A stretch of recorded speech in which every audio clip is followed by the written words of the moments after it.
Living in a border area disputed by two nations may be hard enough, but the Druze community in the Golan Heights are now facing another difficulty, that of oil exploration on their doorstep. An American company started drilling wells there with Israel's approval, but locals fear they won't reap any of the benefits, as Paula Slier has been finding out for us. For many, it's hard to tell where Israel ends and Syria begins. For decades, the Druze community of the disputed Golan Heights has been locked in between two nations hostile to each other. And when profit enters the scene, the hope of ever ending the status quo dies. With the approval of Tel Aviv, American gas and oil giant AFEC is now beginning a huge amount of drilling in the Golan.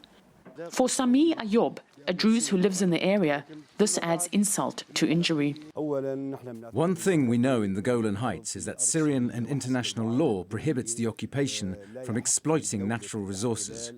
These belong to the Syrian people and they should be redistributed to their owners. But while local communities blame each other, corporate figures are turning a profit. The agreement is for 3 years, during which AFEC can drill 10 wells in order to search for oil. Experts believe it exists in a conventional liquid form, but they won't know until they start drilling. And they insist it's safe. But environmental experts disagree.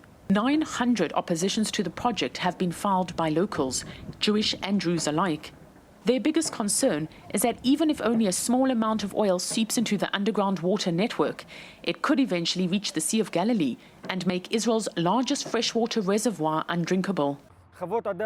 This is not against AFEC, and it doesn't matter what oil they're digging for.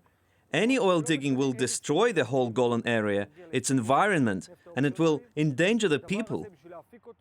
But Israel hopes the find will provide security and independence, especially after relations with nations like Turkey, where a lot of Israel's energy dependence comes from, have deteriorated. Ultimately, though, it's a foreign party who benefits. The Americans have the expertise.